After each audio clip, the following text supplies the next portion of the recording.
رفیقت رو کجا شناختی؟ اونجایی که همه چی خوب بود یا تو روزای سخت؟ این سوال چه ربطی به این داستان داره؟ تا انتهای ویدیو با من همراه باشین تا هم جواب این سوال رو پیدا کنین و هم براتون بگم چرا نباید موفقیت‌ها، داشته‌ها و دارایی‌هامون رو جار بزنیم. تو ویدیو قبل گفتیم که کوچکترین پسر پادشاه که به سفر رفت تا پرنده طلایی رو پیدا کنه، هرچند موفق شد به پرنده برسه، اما تو آخرین مرحله توصیه روباه رهگذر رو ندیده گرفت و علیرغم توصیه روباه به جای قفس چوبی قفس طلایی رو برداشت.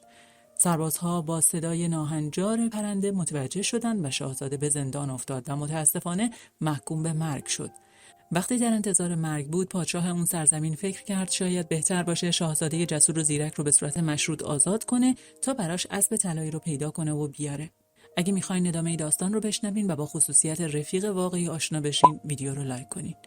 شاهزاده خسته و پشیمان از زندان بیرون اومد. اون بیرون کسی منتظرش بود. حدس بزنین کی؟ روباه. شاهزاده وقتی چشمش به روباه افتاد، اشک از چشماش سرازیر شد. روباه هم حالش چندان خوب نبود و با دلخوری گفت: به من اعتماد نکردی، اما تو شرایط سختی هستی، پس راهو بهت میگم.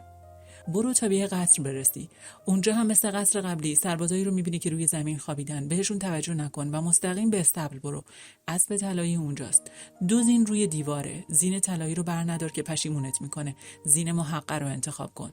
پسر طبق راهنمای روباه رفت و به اسب رسید، اما در لحظه آخر مسحور زین طلایی شد و اونو از روی دیوار برداشت. اسب شروع به شیهه کشیدن کرد و سربازا از خواب بیدار شدن. پسر دوباره دستگیر شد و محکوم به مرگ. این بار هم پادشاه اون سرزمین با خودش گفت: این پسر توان پیدا کردن شاهزاده خانم زیبای قصر طلایی رو داره، پس اونو به شرط آوردن شاهزاده خانم زیبای قصر طلایی به سرزمین‌های دور دست فرستاد. شاهزاده که زیر اشتباهات خودساخته خودش شکسته و دردمند بود، ناامید و خسته از دربار بیرون اومد. اونجا کسی منتظرش بود. بله، روباه که هم از دست شاهزاده عصبانی شده بود، هم دلش نمیومد تو اون شرایط بد رهاش کنه، گفت: واقعا حقته تو رو تو این بدبختی رها کنم و برم، اما نمیتونم. پس پسر رو روی دمش سوار کرد و به قصر طلایی برد. باز هم همون مراحل و باز توصیه نهایی روباه که گفت: شاهزاده خانم با کمال میل با تو میاد، اما لحظه آخر ازت میخواد صبر کنی تا با اهالی قصر خداحافظی کنه. تو موافقت نکن. پسر باز همه مراحل رو تا آخر به درستی طی کرد. لحظه آخر شاهزاده خانم به پسر گفت: صبر کن تا برم خداحافظی کنم. این بار پسر خواست به توصیه روباه گوش بده و موافقت نکنه، اما در مقابل یه دختر زیبا نتونست نه بگه. اهالی قصر خبردار شدن و باز دستگیر شد. این بار پادشاه قصر طلایی 8 روز به پسر مهلت داد تا از پنجره به یک کوه نگاه کنه و اونو ناپدید کنه تا علاوه بر آزادی اجازه ازدواج با شاهزاده خانم رو هم به پسر بده. در غیر این صورت هم که معلومه مرگ در انتظارش بود. البته اینجا دیگه تعداد جوایز اهمیت چندانی نداره، چون ناپدید کردن کوه دیگه حقیقتاً در توان پسر نبود. 3مین خطا کار قهرمان داستان ما رو به جایی کشوند که دیگه هیچ راه حلی نداره. شما چی فکر میکنین؟ راه فراری هست یا همونجا میمونه تا مرگ به سراغش بیاد؟ نظرتون رو کامنت کنین. هر روزی که میگذشت کورسوی امید پسر کم فروغ‌تر میشد، تا اینکه عصر روز 7 هم به شب رسید و نور امیدش به کلی خاموش شد که ناگهان روباه دوباره سر رسید و با ناراحتی به پسر گفت: تو واقعا لیاقت نداری وقتمو برات تلف کنم، برو بخواب. اینو گفت و رفت. صبح روز بعد که پسر آماده مواجهه با مرگ بود، بیدار شد و با کمال تعجب دید کوه سر جاش نیست. روباه شبانه این کارو براش انجام داده بود. پادشاه به وعدش عمل کرد و نامزدی شاهزاده و شاهزاده خانم رو اعلام کرد و جشن مفصلی به پا کرد. روباه دوباره پیدا شد و گفت: نمیتونی همینجوری برگردی، باید اسب طلایی و پرنده طلایی رو هم برداری. پسر گفت: آخه چطور ممکنه؟ روباه گفت: با شاهزاده خانم به قصری برو که اسب طلایی اونجاست. وقتی اونا شاهزاده خانم رو ببینن فکر میکنن تو به وعدت عمل کردی و در ازاش اسب طلایی رو بهت میدن. بعد از اون هم جشن و پایکوبی شروع میشه. توی اون جشن موقع خداحافظی سوار اسب شو و با آرامش با همه دست بده. آخرین نفری که بهش دست میدی شاهزاده خانم باشه. در حال دست دادن اونو بکش و سوار اسب کن و بتاز. سرعت اسب اینقدر زیاده که هیچ کس به گردت نمیرسه. بعد از اون به قصر پرنده طلایی برو. من کمکت میکنم تا بی مزاحمت پرنده رو برداری. شاهزاده که یاد گرفته بود به روباه اعتماد کنه، مو به مو همه مراحل رو با موفقیت گذروند. حالا موقع اون رسیده بود که پیش پدرش بره. اما روباه گفت: قبل از رفتنت باید پاداش همراهی منو بدی. شاهزاده گفت: حتما، با کمال میل. روباه گفت: باید منو از بین ببری. شاهزاده پوزخندی زد و گفت: چه پاداش کم هزینه ای، اما متاسفانه این کار در توان من نیست. روباه گفت: پس من تو رو ترک میکنم. و فقط قبل از اینکه از هم جدا بشیم بهت 2 اندرز میدم. اول اینکه هرگز جان محکوم به مرگی رو نخر و دوم اینکه هرگز لبه چاه نشین. شاهزاده که این حرف کمی به نظرش مسخره اومده بود خندید و گفت حالا کی گفته من قرار این کارا رو بکنم؟ تو راه برگشت شاهزاده به همون 2 اقامتگاه اول داستان رسید که یکیش با شکوه و نورانی بود و اون یکی کوچیک و محقر. از اقامتگاه مجلل و نورانی صداهایی به گوش می رسید، اما نه صدای جشن و پایکوبی بلکه صدای دلهره و هیاهو. جلوتر رفت. مردم می گفتن قرار 2 آدم لاابالی رو به سزای عملشون برسونن. باز جلوتر رفت و در کمال بهت و ناباوری دید اون 2 نفر 2 برادر بزرگترش هستن.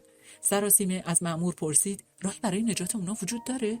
مأمور با بی‌تفاوتی گفت چرا میشه، اگه تو بخوای میتونی جونشون رو بخری، اما چرا پولتو برای این 2 آدم بی ارزش و هرز هدر بدی؟ پسر به هیچ چیزی جز برادراش فکر نکرد و جون اونا رو خرید و با برادراش به راه افتاد. خسته و تشنه به همون نقطه‌ای رسیدن که روباه رو برای اولین بار ملاقات کرده بود.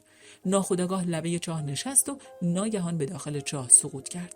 2 برادر که حسادت به برادر کوچکتر کورشون کرده بود فرصت و غنیمت شمردن و شاهزاده خانم و اسب و پرنده رو برداشتن و پیش پدر رفتن. پدر هم برای قدردانی از اونها جشن بزرگی به پا کرد. اما پرنده طلایی هرگز آواز نخوند، اسب غذا نخورد و دوشیزه قصر طلایی جز اشک ریختن هیچ کاری نکرد. خیلی دردناکه نه؟ اما بشنوید از اعماق چاه. شاهزاده سوم در قعر تاریکی و تنهایی نشسته بود که روباه درون چاه پرید. گفت دم منو بگیر و بالای چاه پرید. به شاهزاده گفت برادرات از مرگت مطمئن نیستن و کلی سرباز و مأمور کردن تا دنبالت بگردن و بکشنت. لباسای مندرس و فقیرانه‌ای بهش داد تا بپوشه و بی اون که کسی متوجه بشه به قصر بره. وقتی شاهزاده وارد قصر شد ناگهان پرنده خوند، اسب غذا خورد و شاهزاده خانم دست از گریه کشید. پادشاه متعجب پرسید چی شد که همه مشکلات حل شد؟ شاهزاده خانم گفت نمیدونم، اما حس میکنم نامزدم اینجاست. 2 پسر بزرگتر که متوجه شده بودن پسر سوم جایی همین حوالیه پیش شاهزاده خانم رفتن و تهدیدش کردن که مبادا واقعیت رو به کسی بگه. پدر متوجه شده بود که چیزایی رو نمیدونه و کاسه زیر نیم کاسه 2 پسر اولشه. بنابراین دستور پیگیری داد و درای قصر رو بستن و همه کسایی که تو قصر بودن رو جمع کردن. هیچکس پسر سوم رو نشناخت جز شاهزاده خانم قصر طلایی که به سمت پسر دوید و اونو در آغوش گرفت. پسر سوم تمام آنچه اتفاق افتاده بود و برای پدر تعریف کرد. پدر هم 2 پسر اول رو به نابودی محکوم کرد و بعد از اون هم جشن عروسی باشکوهی برای پسر سوم و شاهزاده خانم قصر طلایی به پا کرد. اما شاید شما هم مثل من بپرسین پس سرنوشت روباه دوست داشتنی قصه چی میشه؟ چندی بعد از مراسم عروسی شاهزاده به جنگل رفت و تصادفاً با یار دیرین ملاقات کرد. روباه به شاهزاده گفت تو هر چی آرزو کردی به دست آوردی، اما بدبختی من انتها نداره. من دوست واقعی تو بودم، هر کاری در توانم بود برای رسیدنت به رویاهات انجام دادم، اما تو توان رسوندن من به آرزوهام رو داری و دریغ میکنی. این بار روباه با اصرار و التماس از شاهزاده خواست تا اونو از بین ببره. شاهزاده با اکراه به درخواستش عمل کرد و وقتی این کارو کرد روباه به شاهزاده‌ای زیبا و خوشرو تبدیل شد. اون برادر شاهزاده خانم قصر طلایی بود و با این کار از طلسم رها شده بود. داستان عجیبی بود نه؟ تو داستان روباه در نقش یک دوست تمام عیار ظاهر شد. دوستی که در زمان سختی یا حتی زمانی که دلخور بود از راهنمایی و کمک دریغ نکرد و بارها شاهزاده را از مرگ نجات داد. گفتیم که روباه نماد کهن‌الگوی پیر فرزانه یا خرد و شهوده. اما بریم سراغ مفهوم نمادهای این قسمت داستان. زین اسب به طور کلی نماد کنترله. زین طلایی نماد زیبایی‌های سطحی و ظواهر مادی که میتونه قهرمان رو از مسیر اصلی منحرف کنه و منجر به دشوارتر شدن مسیر بشه. شاهزاده خانم تجلی آنیما یا جنبه زنانه روان هست. تو این داستان کوه نماد مشکلات بزرگ و عدیده است که میتونه قهرمان رو به کام مرگ بکشونه، اما به یاری خرد میشه اونا رو ناپدید کرد. چاه نمادی از ناخودآگاه و افتادن تو چاه نماد مواجهه با جنبه‌های پنهان روان که در اعماق ناخودآگاه پنهان شدن. 2 برادر بزرگتر میتونن تجلی سایه‌هایی از روان باشن که در تضاد با مسیر قهرمان هستن. تغییر شکل روباه به شاهزاده استعاره‌ای زیبا از رسیدن به تمامیته. تجلی کهن‌الگوی پیر فرزانه در کالبد یک روباه که نماد مکر و حیله است، نوعی تناقض رو تداعی میکنه که در انتهای داستان تغییر شکل میده. طلسمی که شاهزاده رو به روباه تبدیل کرده بود، تداعیگر محدودیت‌ها و موانع تحمیل شده توسط ضمیر ناخودآگاهه. قهرمان با کمک روباه نه تنها روباه رو آزاد میکنه، بلکه خودش رو از محدودیت‌های روانی رها میکنه و به وضعیت هوشیاری بالاتری دست پیدا میکنه. من کشکم با این داستان در اومد و خیلی از وقایع زندگیم پیش چشمم زنده شد. شما رو نمیدونم.